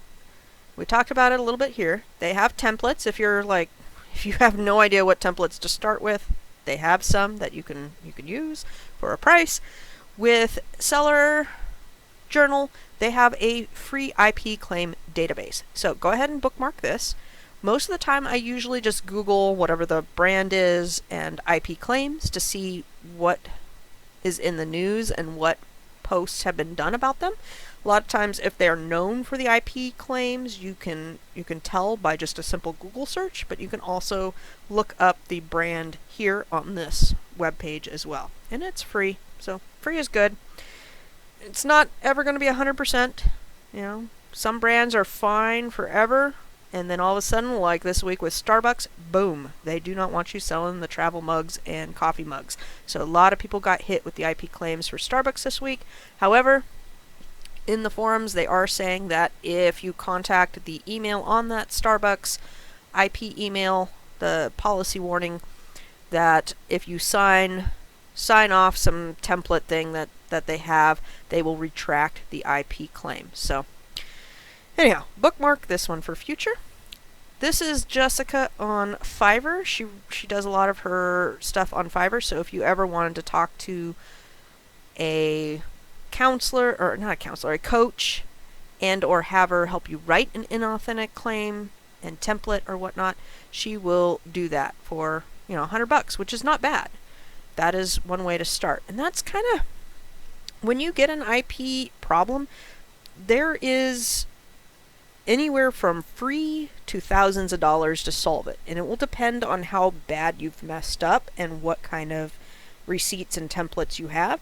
If you get an IP complaint and you have a wholesale invoice, you should be able to clear up your IP complaint, which is in an intellectual property complaint, really darn quick. But let's say you have TJ Maxx receipts or something a little bit more in the risky scenario, you may want to get help. And this is just some different ways of me showing you how to get help. So this one for her to write is $100. I have, let's see here, I have my lawyer right here. She runs $350 to $400 to get a retraction from the complaint person. And I'm sure she offers other services, but I don't have too much. This one I have direct experience with, so I can tell you exactly how much they charge and recommend them because they are amazing. And I don't have, like some people post on Facebook some really crazy ones, such as they bought, fake Coach purses from China and tried to sell them on Amazon. Now their account is suspended. What should they do? That one's going to require a little bit more lawyer than just some of the other minor ones that you're going to run into. So try to run your business as legitly as you can, and buy from reputable people and wholesalers, etc. But when you do get into the trouble, and it's not if you get an IP complaint, it's when you get an IP complaint. And that's why I'm trying to offer you guys several different avenues you can go on. You can see how much or how bad your IP complaint is, and then decide how much money you want to involve getting lawyers and stuff involved with it. Okay, so simple one, you can go with her for $100. I've already said my lawyer person cost around $400 for a retraction. She has helped me several times. The other one that I would bookmark in your browser is this one, asgtg.com, Amazon Services. This is by Ed Rosenberg. We're going to see his Facebook site too. My #1 top favorite for anything legal to go to. He has this services spelled out, and it's kind of what everybody has recommended for different things. So we've got Amazon Seller Lawyers. I think this is the one that does a monthly subscription. Don't quote me there. My friend's in it. We were debating, because this is mine down here, vanlaw.com, which is now changed to Hewitt Law. She got married, changed her name. So I was talking to my friend, and he's in the one that you pay a monthly subscription, and he does the $99 a month subscription, and they give him a certain amount of lawyer help every month. And that's great. I mean, that could be really helpful, and maybe that's something you're looking for. I don't get IP complaints very much. I get, we'll say 1 to 3 a year. So we'll just say $400 a pop, I'm paying less than if I did $99 a month. But if you're going to run a little bit more risky, or you're going to dip into brands that are a little bit more troublesome, or you just want more of a peace of mind, $99 may be what you want to go with. Anyhow, if you're just starting out, I wouldn't worry too much about IP complaints right now. Keep them in mind for sure. Start building your references like I'm showing you. Bookmark these pages, and then if you do get an IP complaint, you have several avenues on where to find information and to go to start getting things cleared up. You always want to clear up IP problems, and they do tend to happen more so. I have more so problems with them with retail arbitrage, online arbitrage, than I do with my wholesale stuff. Facebook groups. Let's talk about Facebook groups for a few minutes. This is Ed's group right here. This is what it's called. So, gosh, there's 58,000 members in there. They've got everybody in there. They've got lawyers, they've got VAs, they've got people in different countries. I've seen people post their plans of action in here, and then others help them out, like responding what they should add, what they shouldn't add, if it's a good one, if it's a bad one, what they need to do to fix it. So I follow all of those threads, and I also, if somebody writes something really good, like a really good phrase or plan of action or something, I copy and paste that into a resource page in my Google Drive. I have a spot for anything IP related. I have a spot for any customer response templates that I may like. I have a spot for just any other resources that I may want to reference later.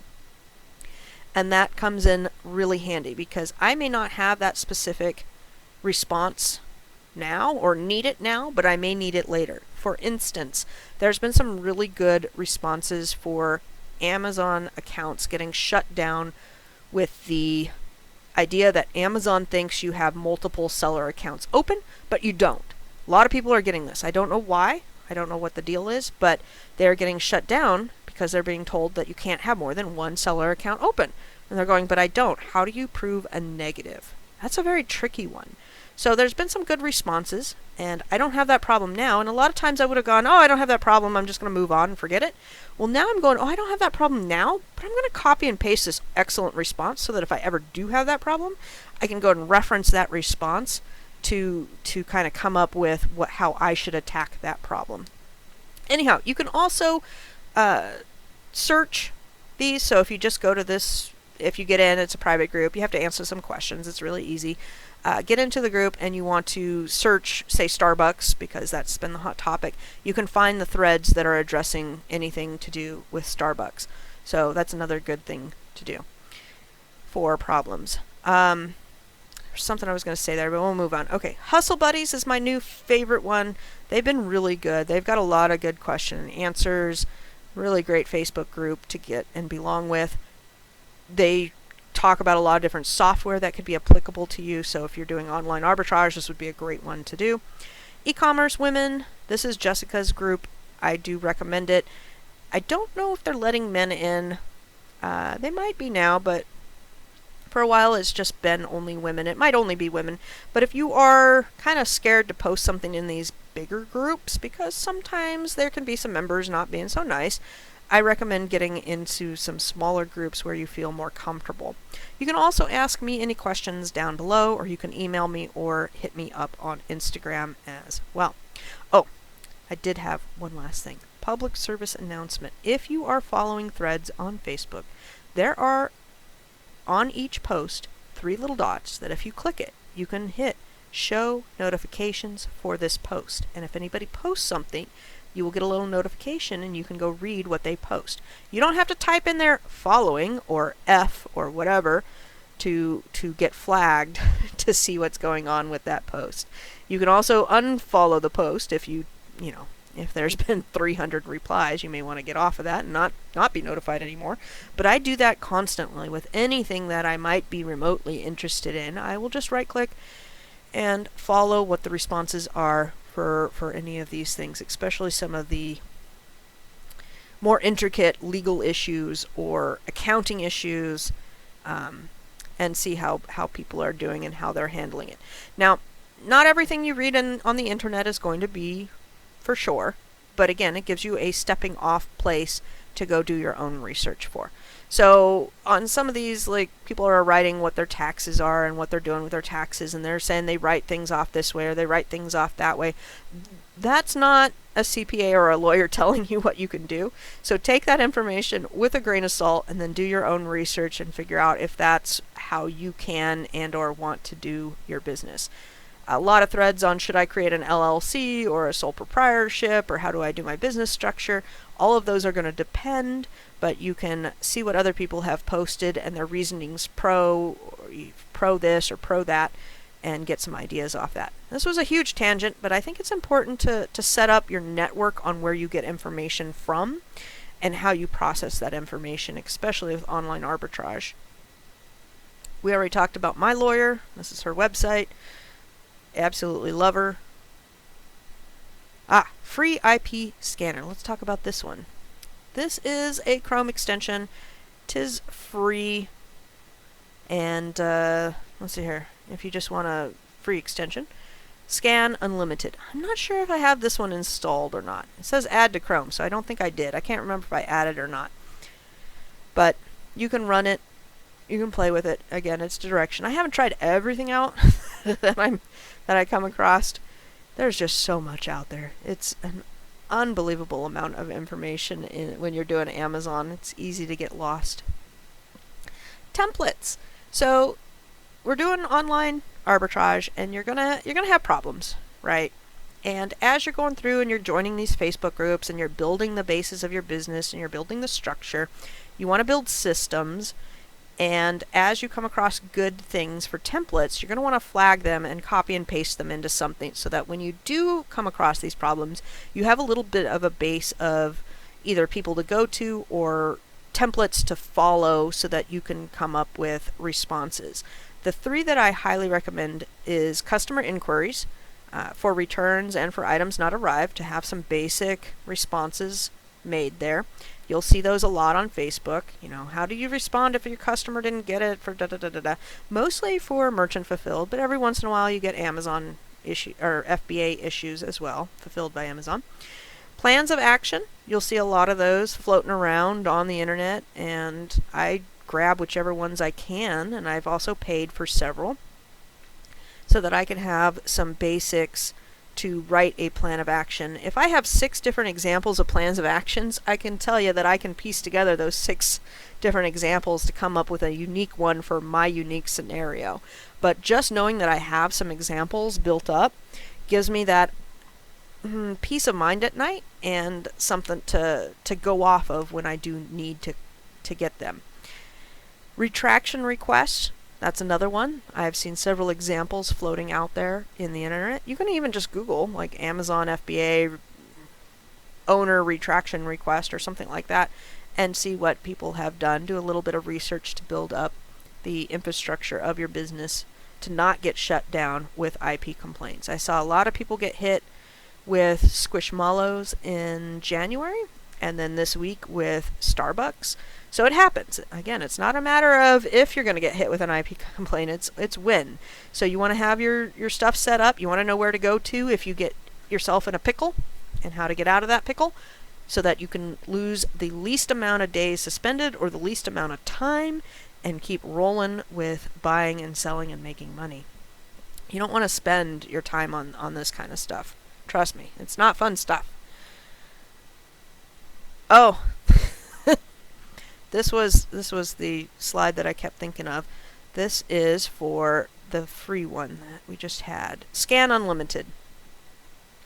So Scan Unlimited has a 0 per month. You don't get much with it, and then up to $50 a month. So if you're going to go hard into tactical arbitrage, into buying online, and maybe playing with brands that could be IP problematic, you're going to want to get something like this to scan for IP problems so that you have the least amount of problems going on. Some other tips here. Moving away from IP problems into other things. Sorry I've gone into IP claims quite in depth there, but I wanted to provide a lot of information for you guys because when you're starting off with arbitrage, IP complaints are the one thing that could really shut you down, suspend you, and kill your Amazon career before it even really starts. I mean, sure, you could buy something and not make any money and lose money on something, but if you get into a brand that you shouldn't be getting into and then all of a sudden have several IP complaints on a fairly new account, they'll just shut you down, and then it's really costly, both time and money, to get out of that pickle, and there's not a really good way to get around that. You can't really change your name, or that they'll find anything associated with you if you try to just recreate a new account and shut down the new account as well. So that's why I wanted to give you guys a lot of resources in that area so that you're not getting shut down before you even start. So moving on to other things, this one is kind of helpful for me that I thought you guys would need to know. If you have a ASIN and you want to find the UPC, if you go to add a product in your Amazon seller account, just add a product under inventory, type in the ASIN right there, you can usually find the UPC. This can be helpful for then using the UPC to search for that product online and find it for sale somewhere. Just a quick, I don't know, I find myself using this every once in a while, so I thought it would be helpful to add to these videos. One slide I did not put in here was on Brickseek. So Brickseek.com is like a discount site, not a discount site, it shows the clearance going on in different stores, and then you can use this UPC to go to Brickseek and see if it's on sale somewhere or where it's at in the stores. I should have added Brickseek into there. I no longer pay for the paid part of Brickseek. There's like a free version and a paid version. I do the free version right now because Brickseek doesn't really work in my area. Anyhow, Brickseek should have been a slide in here. It's not. Next up, I've got resizimage.net. This one is definitely bookmarked for me. Every once in a while you need to resize an image. This is the quickest, easiest way. It doesn't cost anything. It's not a software you have to download. It takes me less than 30 seconds to get an image resized up for either Amazon or for eBay. Every once in a while, whatever, they don't like the image, you need to get a bigger image. This is very easy. So you get said image, which I use SnipSnap, not Snips, is it SnipSnap? Whatever the little click snipping thing is on your computer. Let's see here, I can probably, snipping tool. I use the snipping tool a lot, and then save that image as, go to upload that image wherever you had it. Down here for resize your image, you can either change it here from 100% to 200%, or you can change it right here. I usually just change it to 1000 or 1500 or whatever I need. Keep the aspect ratio. Pardon me there. In this one, it changed it to 1000 by 1006. Hit download image. I'm sorry, hit resize image, and it will then give you this option, and then you download the new image. Then you go to wherever, either your Amazon listing or your eBay listing, and upload the new image. I tell you, this all takes me less than 30 seconds to swap out an image, and it's by far the easiest way. I have Photoshop, I have whatever, Microsoft Paint, I have Canva. I like all those programs, but just to get a different pixel size for an image that you already have an image there, it just doesn't like it because it's too small. This is by far the easiest way to do so. What did I put here? Oh, I just added an extra slide. That was useless. Scheduling. Let's talk about time and how you're going to get all these online orders done. We talked about block time at the very beginning, and I love block time. I will sit down and block time out for administration work, or for ordering, or for working on a project, or researching, whatever it is, but this is the basic schedule I've been using since January, and I've really liked it. But you got to find what works for you. I'm a visual person, and I like to have paper. I like Post-its. I like to cross things off my list. I like actually taking the pen and crossing them off, or scribbling notes. I like to chicken scratch my little notes down, and so this has been working for me. But there's a lot of other things out there. There's planners, there's daily planners, there's online planners, there's colorful planners, planners with stickers. Find something that makes doing your day fun and exciting, and it's fun to look at. So you can totally copy this. This is nothing, this is just mine. It's kind of quick and dirty. It's not, I didn't do anything amazing here. I colored some cells and laid it out. I basically work 9 to 4. That's where I want to block my time out. Of course, I have things that sometimes run before and after this, and I put it out for 7 days a week. So I print one of these out every Monday, and then I look at the one that I did last week. I can transfer over anything that I need to transfer over, and then I throw out last week's one. For the coming up week, I look at my Google Calendar. I'm going to go in and I'm going to put any appointments. So like Tuesday night, I have ice skating. This week I had somebody come and give me a fence quote, so I knew it was coming roughly Wednesday at 2. I put in any of those dates that I have to work around, and then I can start filling out kind of what I want to accomplish, and I'll just start writing down my goals for the day. And I kind of look at this sheet every morning. I see, okay, what I get done yesterday, what do I need to get done today?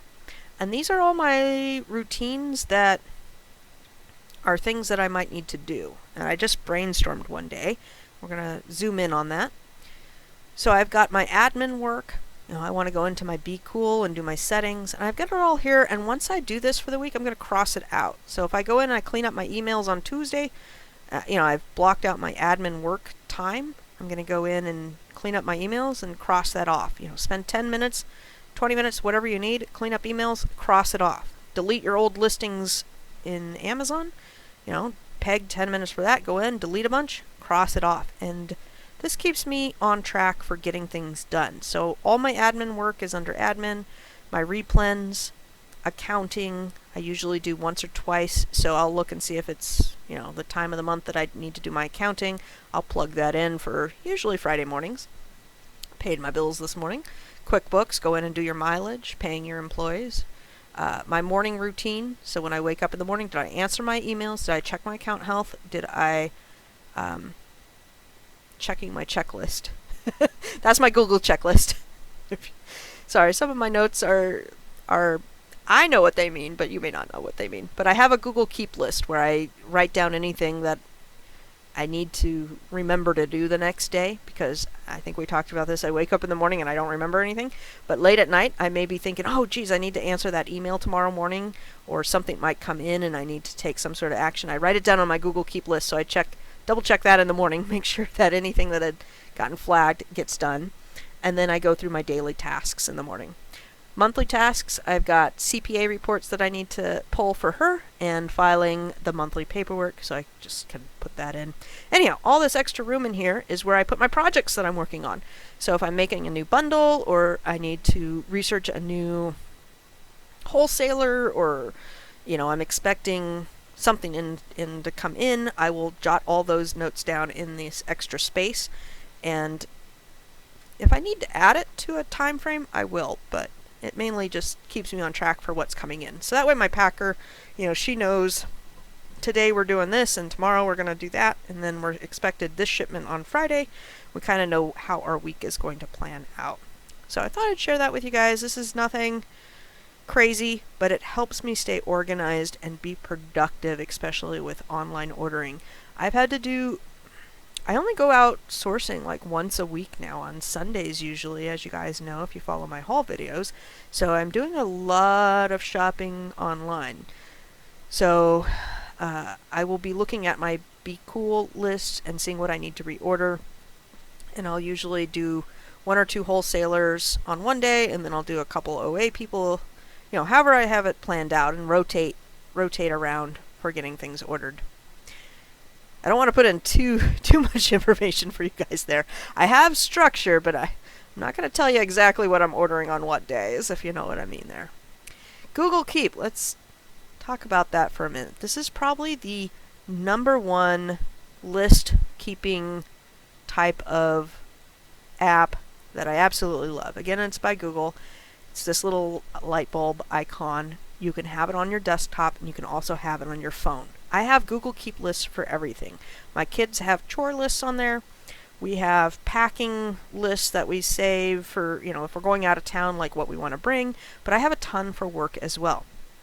For stores that I go into and do replens, I can put pictures of what replens I'm looking at. I have a bolo list for bolos I'm looking out for. What else? Seasonal lists you can have. And I have one for work projects, but I also have one just like what I'm working on this week. And it's a way to dump any information. When I'm trolling Facebook at night and I see some great POA response, I may just copy that and throw it into my Google Keep, and then when I'm sitting down at my computer doing my admin work, I'm going to take whatever information I've gathered and put it organized into my Google Drive for later reference sheets. And yeah, I just use Google Keep for everything. I absolutely love it. It's I can't remember everything. I've got to go to the grocery store like this weekend or Monday or something, so I add everything that I'm going to need into the grocery store. I'm going to go sourcing probably on Sunday, so I can add what stores I'm going to go to on Sunday, and just kind of get your life organized. This makes me look like an organized professional person, but I really owe all the credit to Google Keep and my Google Drive keeping things organized. Emails. What emails do you need if you are doing online arbitrage? Every one of the stores that you order from, softwares that you have, any sort of promotional site, they're usually going to want an email. So I suggest no fewer than 3 emails at the absolute minimum for any sort of online arbitrage business. You're going to have your personal email, and that's fine. You want to keep that personal for the most part. A work email. It's usually your business name at gmail.com, or some sort of doing business as, or something associated with work. It could even be, my Amazon work site at gmail.com. Something that's going to be work related, so that when you get those online accounts, you have all of those shipping confirmations and stuff sent to your work.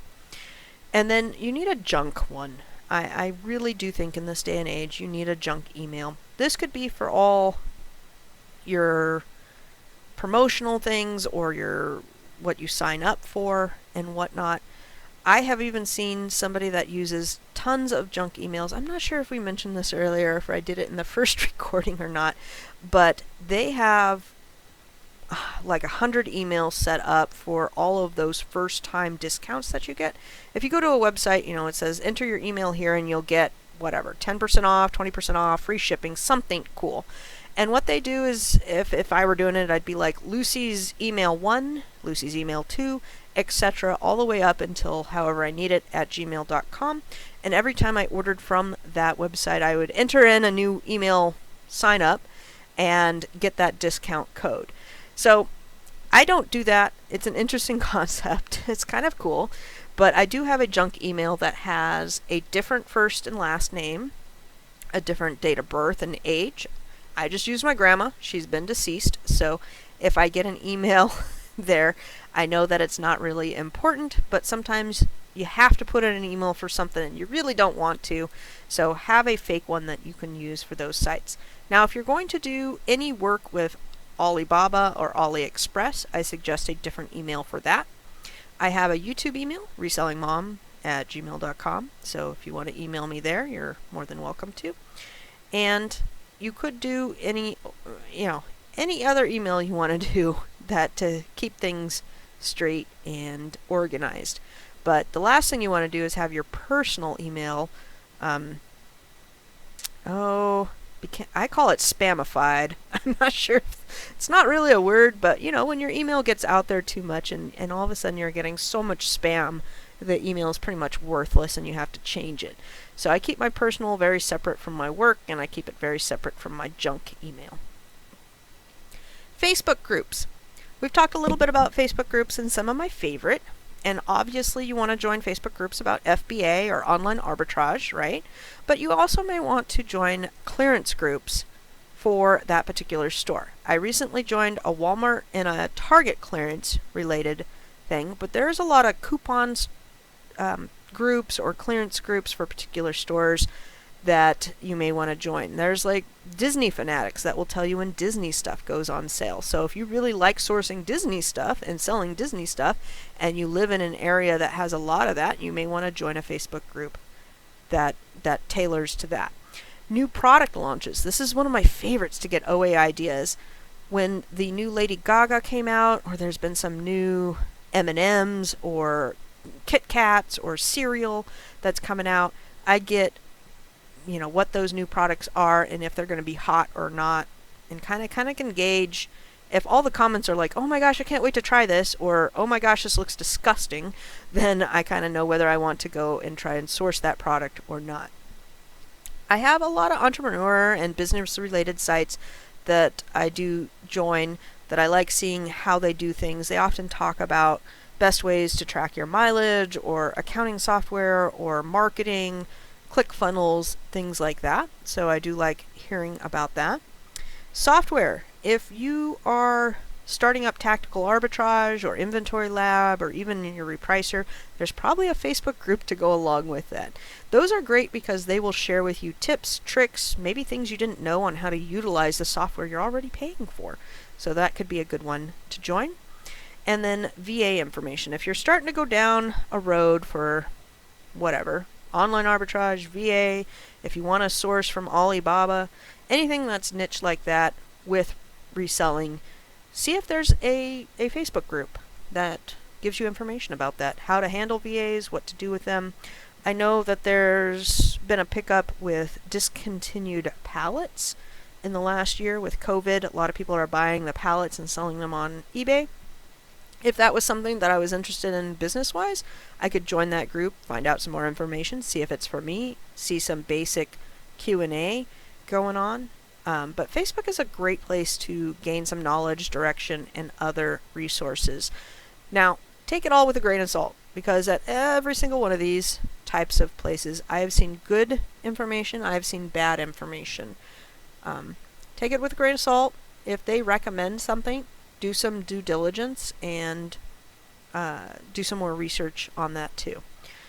I saw a good one this morning on Facebook about a new type of scam that the scammers, the hackers, the elite hackers out there are doing, where they're kind of targeting online buyers. you do a lot of business, right?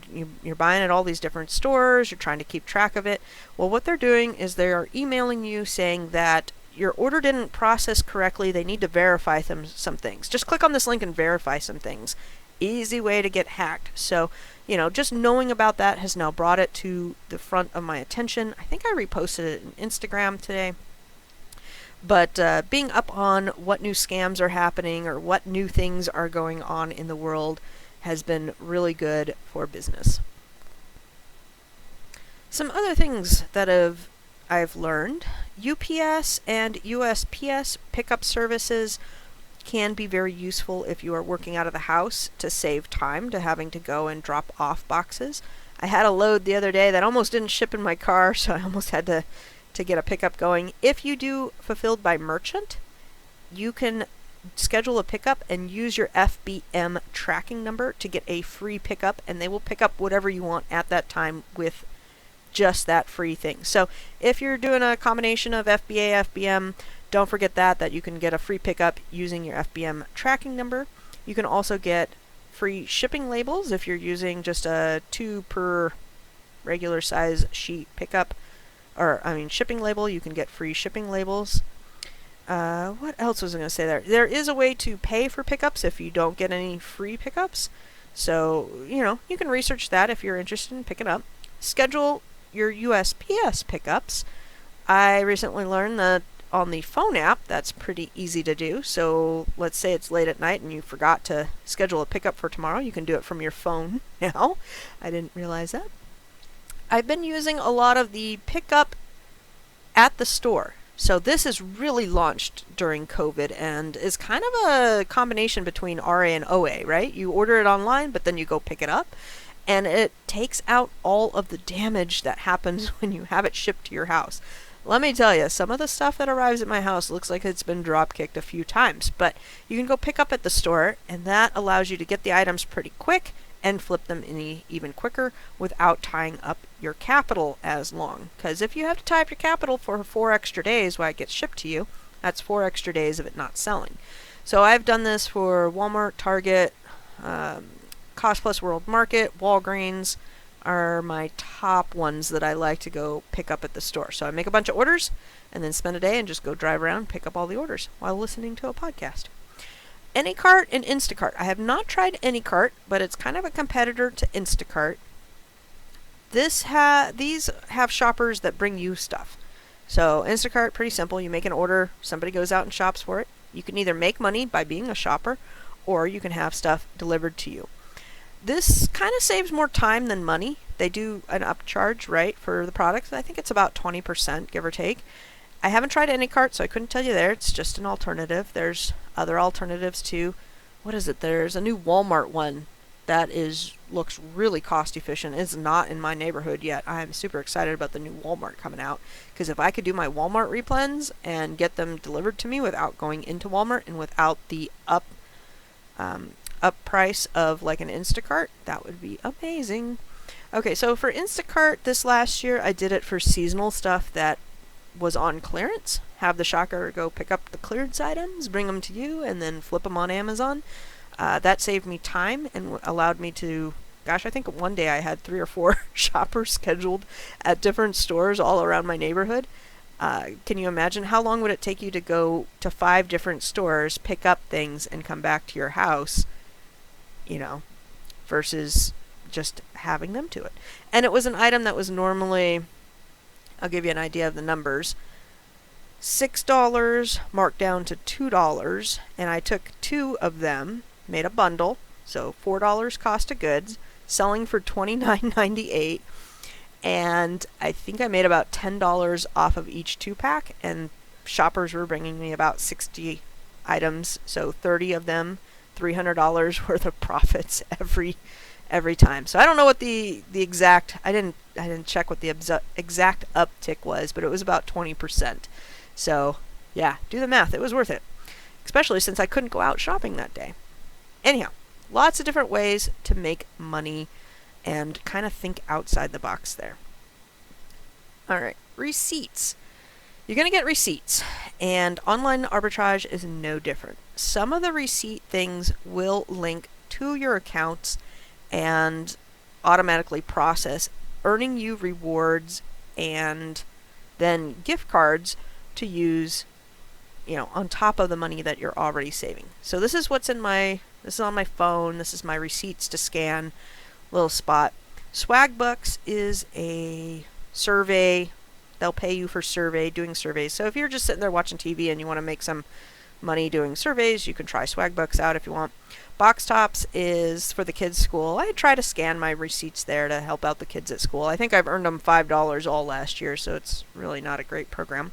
Receipt Pal and Fetch Rewards is where I've made the most money back in 2020.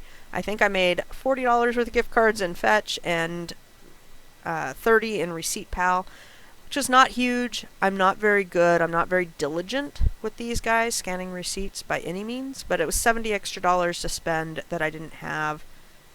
Anyways, the one thing that I do like about, I'm pretty sure it's Receipt Pal, I can't remember if it's Fetch Rewards as well, you can link other accounts with them for your online shopping. And that's where I mostly get the money. When I don't have to do anything, that's where I shine, right? Because I don't have to do anything. Pogo is my new one. I started that this spring, and it links to your online account. So you can link up your Walmart account, your Target account, your Walgreens account, your Amazon account, and it just sees what you shop for. You don't have to scan anything. You don't have to do anything. So I love this one the most so far because I don't have to do anything. Pretty lazy when it comes to these types of extra apps. I'll see it and I'll say it looks great, but unless if I work it into some sort of system and stay up on it, it usually falls off of my to-do list pretty quick. It gets put on the back burner. But Pogo, don't have to do much with, which is just how I like it. Alright, now we've circled around. We are back to the beginning with the end of this video here now. Since this is the second time that I have recorded the whole darn thing, I have now spent more time on this video than I really wanted to. Plus, I've been organizing it and putting it together for way too long. So I'm glad to finally get this marked off my sheet for you guys and get this information out to you. So we talked about a lot of things today. And like I said, pause the video, mark down, look at the links down below, get yourself built for having the resources that will help you with things along your OA journey. We've talked about all of these things now, probably in more depth than you anticipated, but I wanted to put together kind of an overall of the my OA buying experience and what I've learned and what has really helped me out over the years to make it better and get it to flow kind of better. It's never perfect, but I feel like I'm now flowing a lot better than I did when I first started. When I first started, I didn't know what to do or where to go or how to check things. But now I feel like I have myself somewhat organized and wanted to share with you all the little tips and tricks that other people have shared with me and give back to this amazing community. If you haven't already, go ahead and give me a like if you found anything in this video remotely helpful to you. I would love to have a like, and if you feel like subscribing to me, I'd love to have you as a subscriber too. If you have any comments, questions, suggestions, did I miss something? Put it down below in the comments. If you're not comfortable with doing that, you can always hit me up on Instagram or email me as well. I do try to answer everything on both the comments, my Instagram, and my emails. So I hope you guys are having a great day. I've got to get myself to ordering, and I've had 2 OA orders come in. I see Walmart and I see Walgreens over there, so I've got to go see what I ordered and get things listed out. I have been, as I've been doing my OA orders, I have been putting them into Inventory Lab batches, and I'm probably going to do a separate video on that because it's kind of fairly new. It just came out the last couple of weeks where Inventory Lab now has unlisted inventory. And that feature is really great, but I find it lacking still, so I'm still creating a batch as I'm doing my OA orders. So when I go to Walgreens and I order, 6 things, I'll go ahead and put them into a batch, a private batch on Inventory Lab, and when the stuff comes in, then I just check it over, fill out the expiration dates, and then I can go ahead and get that submitted to my whatever shipments that I have going on done. But that will be a video probably next week. Keep your eyes out for that. The pros and cons of the unlisted inventory with Inventory Lab. I have a feeling they're going to do some patching to that, so I'm kind of waiting to see how Inventory Lab does that one. All right, enough rambling. Take care, guys. Have a great